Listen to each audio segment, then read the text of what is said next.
Welcome back to the OKC Foodcast. This is Nabil. I'm Ashley. And today we have a fun episode with a little bit of a twist. We decided to cook with an ingredient that we weren't too familiar with, bring it to the recording so each one of us could taste it, and then we're going to talk about what we made and kind of like a learning process on this podcast. So that'll be interesting. I'll just leave you with the fact that the ingredient we chose was prickly pear, and we'll talk more about that after Ashley tells us what the favorite thing she ate was. This week, my favorite thing I ate would probably be from Picasso Cafe.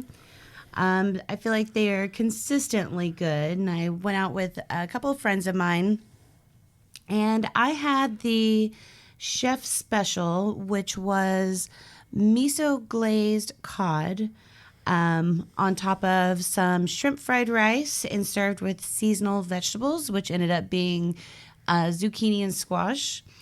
And it was all really, really good. I enjoyed it. That sounds really good. Yeah, it was. Do you usually go into a restaurant and ask for a chef special, or is it something that doesn't really cross your mind a lot of times? Well, at Picasso Cafe, like it was on their menu. It was called the chef special. But a lot of times if I go to a restaurant and they are telling you the specials, a lot of times I will go for those specials because it's not something that's on the menu all the time. So it's kind of a special experience. a special. Yeah. It's a chef special. Nice. So what did you eat this week that was your favorite? My favorite thing that I ate this week was Eskimo Joe's cheesy fries. Okay, I've heard of these cheesy fries. I feel like I'm going to have to try this one day. You do. I mean, these fries were... You know how usually when you get cheese fries, they're all like drenched with the cheese and they're kind of soggy. That's... And like you pick up a fry and it kind of falls. It's limp, a limp fry. Yep. Yeah. This one, not the case.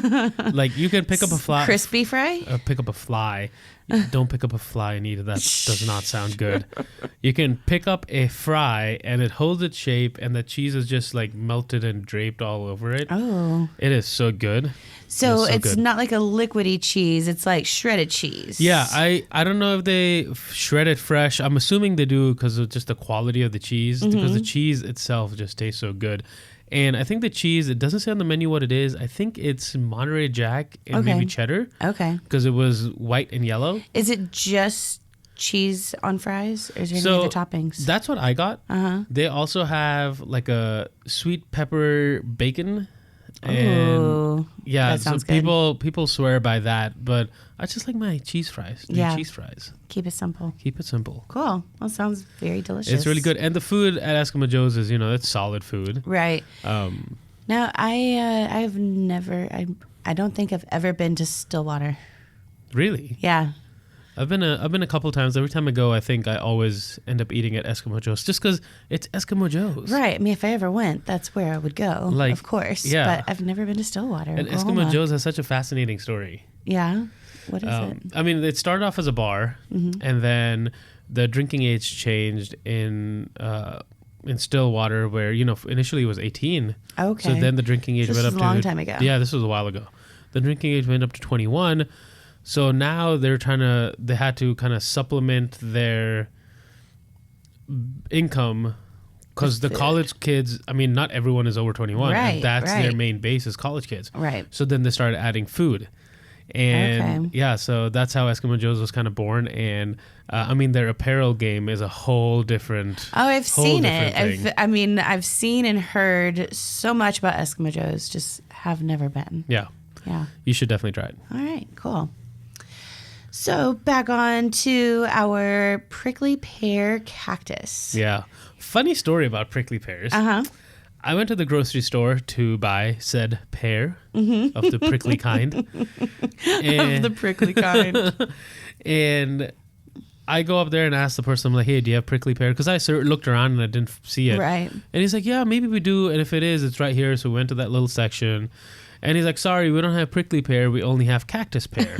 Right. And I didn't know prickly pear was also called cactus pear. I called Ashley. I was like, hey, I'm not going to be able to do this challenge that we're talking about just because they don't have any prickly pear. they only have cactus pear. And she's like, that's the same thing. And I was like, oh, well, that's cool. Well, I was really intrigued by the prickly pear cactus or whatever you want to call it. So I was kind of doing a little bit of research on it. They are really interesting things. They are. Well, and something that we realized after the fact was that they're not in season right now. No, they are not in season, apparently. Their peak season is between fall and winter. So we might we have to try don't this know again. if what we got, if they would have been sweeter had they been in season. Yeah, because I think both of us felt the same way about this. The flavor was a little muted. Yeah. I mean, I still feel like it tasted kind of like a melon of sorts. Yeah. But a muted melon. Yeah. I got a very like mixed between apple pear, but a muted apple pear. It was definitely an interesting flavor. It had a little bit of that tartness. Yeah. That zing. I wonder if that was because it's not in season. Maybe. Yeah. And I think the best thing about these little guys are how pretty the color is on the inside. Yes, that color is amazing. It's like this bright fuchsia. So basically anything you make with it is going to have this beautiful bright fuchsia hue. Kind of like a beety color almost. Like a little brighter than a beet. Yeah, true. And when they are like fresh, they are covered in, what do you call a cactus spike? Spikes? Thorns? Thorns? Yeah. Cactus thorns. But getting them at a grocery store. Things that will stab you. Things that will stab you and hurt. Getting them at a grocery store, all of those spiky, thorny things have been removed. Which is nice. Yeah. Thank you, grocery store. Yeah. But something I think both of us were really surprised about also was the seeds inside. Yes. So many seeds. So many. And these weren't like, I can chew through these seeds. No, these are hard. They're hard little seeds, and there's so many. Yeah, it's riddled with seeds. It is. I was thinking about making a pie with this, and I don't even know how somebody did make a pie with it. I wonder if they get bigger, and maybe the seeds get bigger. That's what I was wondering. I wonder if like the outside of the fruit grows a little bit, or it's a little more plump. Yeah. If it's more in season, because these were kind of small. Yeah, they fit in the palm of your hand. Yeah. So, say the least, I did not go the pie route because of all those dang seeds. No one wants seeds in their pie. Yeah. So it was a bit of a process. Yeah. So what'd you end up making? I made two things. The first thing I made was a prickly pear vinaigrette. And so for this vinaigrette, I bought probably around like 8 of these prickly pears. I peeled them all and then put it through mesh to strain out or puree it, if you will. Or no, I pureed it, then put it through the mesh. To get all the seeds out. Solid prickly pears will not go through mesh. No. I had to puree it first, and then pushing it through the mesh to keep the seeds out. And for the vinaigrette, I did the prickly pear juice and then lemon, rice wine vinegar. I minced up some fresh shallots and garlic, and then some salt and pepper, and that's pretty much it. Did you like? Did I say lemon? You did. It definitely has lemon in it. It has lemon in it. Did you saute any of these like together, or are these just all fresh ingredients? It's all fresh ingredients, raw fresh ingredients. Nice. Yeah, nice.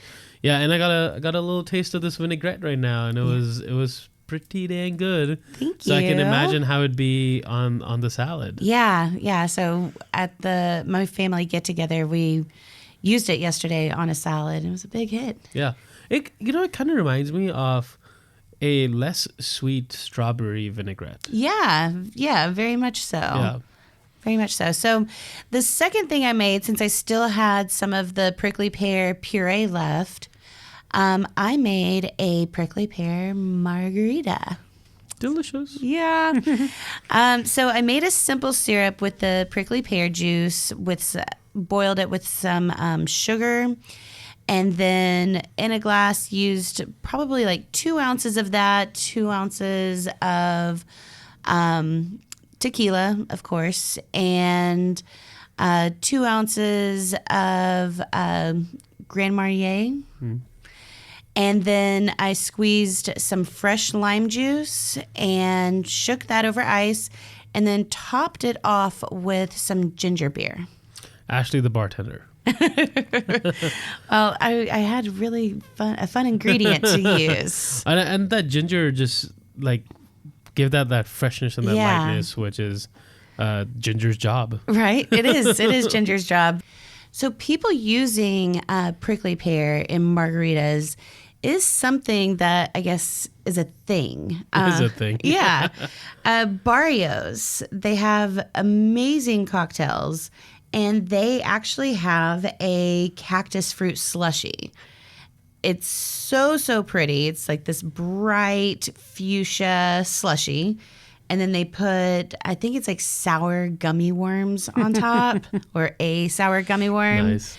It's so pretty and vibrant and also delicious. You know, I'm not much for the frozen drinks. What? Yeah, I'm not. Now you tell me this. Like, sorry, we can't do this anymore. I mean, even like ices and stuff, I'm just like, What? Yeah, there's only a particular time, maybe in the peak of the summer, I'll have one. No, I'm like snow cone central as often as possible. I like a snow cone from time to time, but again, that's not a frozen drink. Okay, what about smoothies? Not a frozen drink? Smoothies are. I don't think smoothies are a frozen drink. Slushies are a frozen drink. Well, slushies definitely are frozen. Smoothies can have ice in them to cool them down, but they're not icy. Well, okay, they're smooth. They're smooth. But they are frozen. See, I would argue that smoothies aren't frozen. Change my mind. I'm going to put up this meme on Facebook. Say, change my mind. Smoothies aren't frozen. Smoothies are totally frozen. Now, like a juice from a juice bar, not frozen. Smoothie, they're usually using frozen fruit. Okay, so when I make my smoothies, I don't use frozen fruit. Oh, so I use fresh fruit, and I put in a little bit of ice to cool it down. Oh. So Nabil's smoothies are not frozen. Yes. Okay. All right. I'm on track now. I hear what you're saying. So yeah, my vinaigrette and margarita, both pretty, and I think they both turned out pretty tasty. They did. Well done. Thank you. Well done. Thank you. So what did you make? I made 2 things as well. Okay. And our idea wasn't to make 2 things. It was just one. No, we are both overachievers we for are. sure. Well, because, you have so many ideas and you're like, I want to make all of these things, but you can't. Yeah. And so you pick a couple. So the first thing I made was a salsa. Mm-hmm. I love making salsa. Yeah. So I made a prickly pear salsa. Obviously you peel all your prickly pears and you just cut them out. But I treated this prickly pear, like a couple of them, as a tomato. Okay. So I took the outer end of the fruit and kept the part peeling? with no, like after it's peeled. Okay. The outer. Oh, gotcha. So not the seedy part, but the outside, which wasn't a lot. It was very very small. Yeah, very small. So I used that and a little bit of tomato, some onions, some serrano peppers to give it that little bit of spice. I appreciate you not putting cilantro in there. Yes, because I was going to put cilantro, as any good salsa has, but someone here does not like cilantro. I appreciate that. That's really sweet. So I put in some cumin, some salt, pepper, and mixed that all up. And I actually added a little bit of sugar, which I usually don't in salsas. Okay. Just to give it that little bit of sweetness. Because the prickly pear... to bring out the prickly pear flavor. Yeah, I think that's smart. So that was the salsa. And then the other thing I made was a prickly pear reduction sauce. Okay. I also love making sauces. I do too. So with this, what I did was I pan-seared a chicken breast and finished it off in the oven. I kind of treated it like a steak. So I seared both sides and I put it in the oven. That chicken breast was marinated with some cayenne pepper, salt and pepper, and garlic and ginger.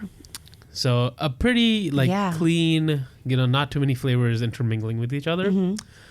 And then once the breast came out of the oven, put it on a plate, let it cool.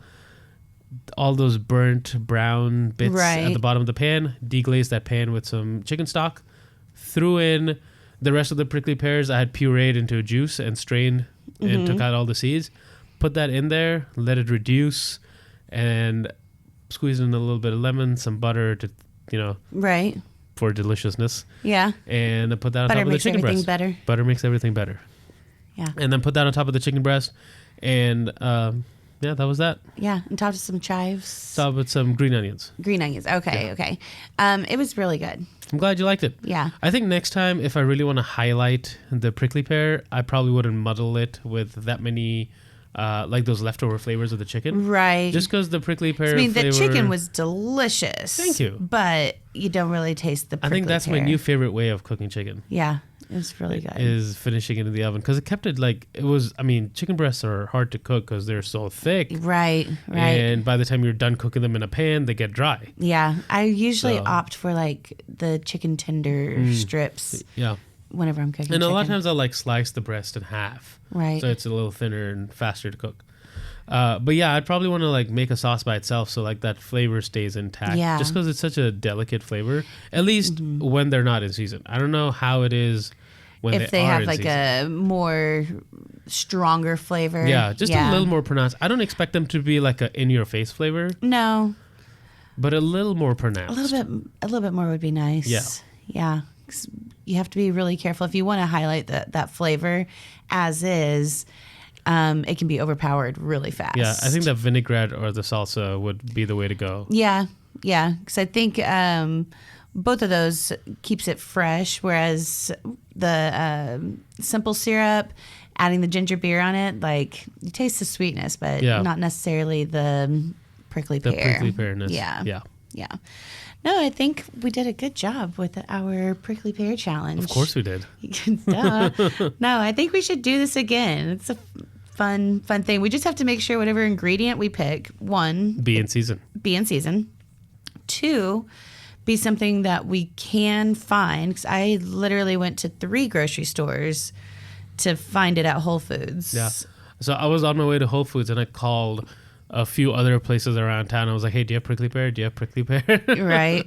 Just because I was near all these other ones. And they didn't. So I had to go to Whole Food that didn't have prickly pear. They had cactus pear. So I wonder if you would have called all the places and asked for cactus pear. Oh, my gosh. If that's the case, that's funny. You know what's funny, though? I started my day near Whole Foods and we're running around and doing a couple things. And then I'm on the way back home. I'm almost home up in Edmond. And then I realized I was I was supposed to get prickly pear. Shoot. And so I turned back around and went back to Whole Foods. Don't you hate it when that happens? Yeah, so if anyone else had cactus pear. Learn the other names. Yeah, I should have. We should have done some. No, I'm talking the grocery stores. I wanted to go. Oh, that's true. But I wanted to go into this blind, so I didn't research recipes or anything like that. I did a little bit of research of what is this cactus. Yeah. So I did do a little bit of research. And it turns out prickly pears, they actually have some health benefits. It's considered kind of like a super food, right? Yeah. So I guess it's gained a reputation for its medicinal as well as culinary purposes. And something also interesting, it could be a hangover cure.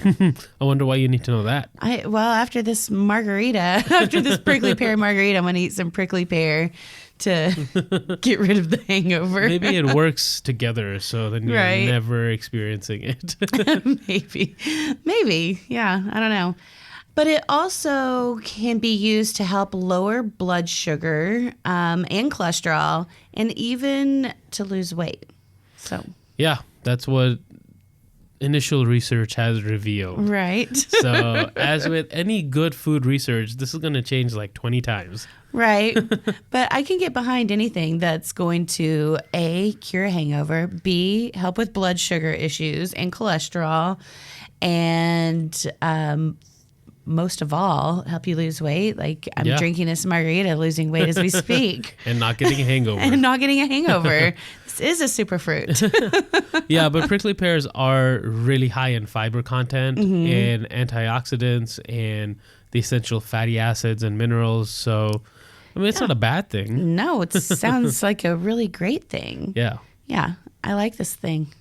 And, the thing that I thought that was what was fun about this, it's kind of like Chopped. Yeah, it kind of was. It reminded me of it. Yeah. And so maybe next time we do like 2 ingredients. You can make anything using these 2 ingredients. We're getting fancy now. Right? So if you have a suggestion for an yeah. ingredient or something that you think would be a fun little task that we should undertake, please send that to us. Yeah. And we will try our best to cook with it and tell you what we cooked. I think that would be fun. I think that'd Maybe be fun. we should post something on like Facebook and make it a contest, and whoever picks the 2 things, I don't know, we can make something fun. Something with that we this. can find in Oklahoma. Yes, please. Someone will come up with some weird ingredient that you're like, I can't get this anywhere but Australia. So before we wrap up this week's episode, we found out some interesting bits of news, food related, of course. Food news. Food news you can use. Ooh, look at you. So we thought we'd share that with you. Yeah. So basically, if we hear about anything coming soon, we're going to give those spots a shout out, keep you in the loop. And what we have heard through the grapevine or on okctalk.com, Class and Curve area around Northwest 63rd and Grand will be getting a Torchy's taco. How exciting. I love Torchy's taco. Have you ever been? I have. Yeah. I have. Torchy's tacos is good. It's good. Yeah. It's like, it's not fancy taco. Well, I guess sometimes fancy. I like their queso a lot. I haven't had their queso. Their queso is really good. I've had like a few of their tacos. I like their secret menu taco, although really it's not even a secret menu Right. anymore. They actually legit have Secret's a out. printed menu So that secret they menu. keep. If someone's like, can I see your secret menu? They give you a printed menu. Well, fun fact about Torchy's Taco. My best friend in Houston, she was getting a Torchy's Taco right next to her, and she thought the grand opening was coming soon, and she stopped by, and they were like, give us your business card. They're doing a drawing for a year of free tacos. She won. She freaking won. Wow. It was the year of the taco. Year of the taco. Yeah, she basically, it was 365 days of tacos. That's insane. Which obviously she didn't go get a taco every single day, but you could take someone with you and you got 365 tacos basically. That's crazy. And so it was the year of the taco. That is a lot of tacos. It was amazing. She did so much social media posting about it. So, of course, I became a Torchy's fan. My Yeah. best friend won the year of the taco. Yeah. Torchy's, I mean, it's good. If you haven't given it a shot, go do that. Yeah. Ask for their secret menu. Secret menu. Yeah. Yeah. It's good. I Try think it. that's good. Try it. So we don't have an exact date of when that's coming to the Glass and Curve area, but it is coming soon. It's kind of in the little, I don't know, I don't want to say square, but it's going to be across the street, possibly from Hop Dotty and Slapfish. Yeah. And Slapfish is one of the newer Brand places new? that has opened Yeah. up as well. I am really looking forward. Are they the ones that are doing like the lobster rolls?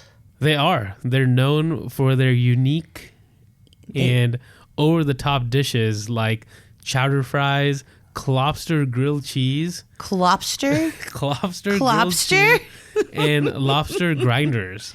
And what? Say that last one again? Lobster grinders, so like your lobster roll. Okay. Yeah. Okay. Yeah, so they're known for that stuff. And it is, if you don't know what Slapfish is, it's a modern seafood restaurant that's kind of serving up, you know, seafood in a fast casual setting with like unique fun dishes like lobster grilled cheese. Right.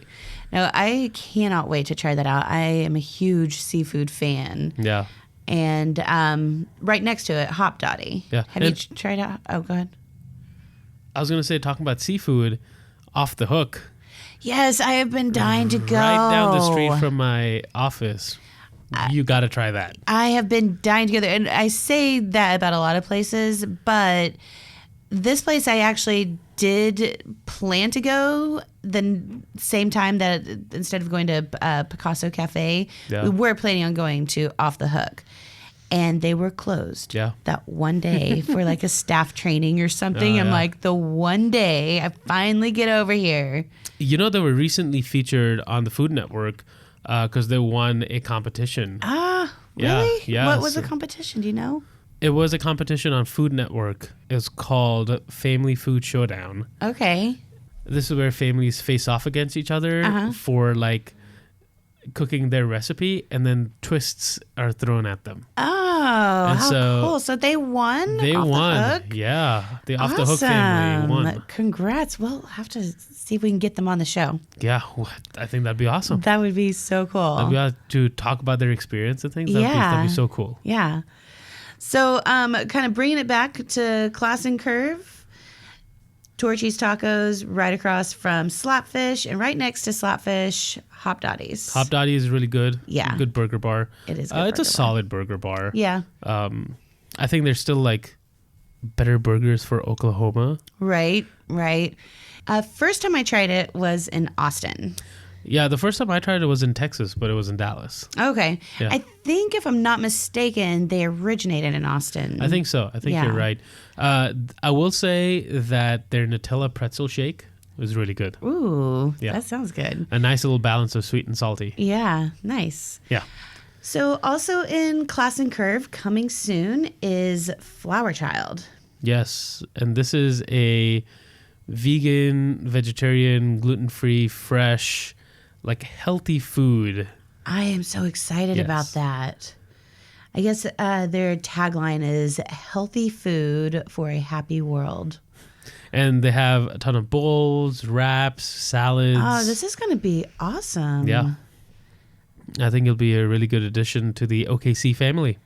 And the pictures they have online, I'm guessing this is like maybe somewhere else, or this isn't digitally done, but the inside of it looks really cool. Yeah, I think nice both. I think obviously Torchy's is a chain. I think Flower Child has different locations as well. Yeah. Okay. Cool. Well, that's exciting. Yeah, and then another new restaurant that's opening up in Oklahoma, not in Class and Curve, is Oklahoma's favorite barbecue. Ooh. It is going to be called Clark Crew Barbecue. Are we assuming this is going to be Oklahoma's favorite? Well, barbecue? I'm saying Oklahoma's favorite like cuisine. Oh, okay. Yeah. Oklahomans love barbecue. Oh, yeah. I'm not making like a big claim that this is going to be the best barbecue ever. We don't know until we try it. Right. Although the people that are opening it, Travis Clark, he's from Oklahoma. He's from Yukon. Okay. Is the most decorated pitmaster in the Kansas City Barbecue Society since 2013. And he's won the 2017 American Royal Invitational World Champion. Wow. So he is definitely... So he knows what he's doing when it comes to barbecue. He's definitely a master when they say pitmaster. Right. And so I'm excited about this. This is going to be where the old Macaroni Grill was on Northwest Expressway, just off of Lake Hefner, near like the Baptist Hospital. Yeah. So it's going to be right there, and it's going to have a huge smokehouse, and I'm excited to try this. Yeah, for sure. I do love a good barbecue. Clark Crew Barbecue. It just kind of rolls off the tongue. It's kind of a tongue twister. Yeah. Well, Clark Crew. Clark Crew. Oh, it is weird. Yeah. Say that 5 times. Clark Crew Barbecue. Yep. I think it's going to be good. Well, exciting. I wonder how long we have to wait for this great barbecue. It doesn't say. It says work has begun. So let's see. All right. Awesome. Well, I think that wraps up this week's episode of the OKC Foodcast. Remember to please rate us, subscribe to us, and share this podcast with a friend. If you feel so inclined, please write us a review. Those go a long way in helping other people discover this podcast. And if you have an ingredient that you want us to cook with Yeah, and the challenge ingredient challenge. Yes, and challenge ourselves, please send that over to okcfoodcast@gmail.com, or you can send us a message on our social media platforms. Yes, Facebook, Instagram, OKC Foodcasts. So until next time, friends, eat well and be happy.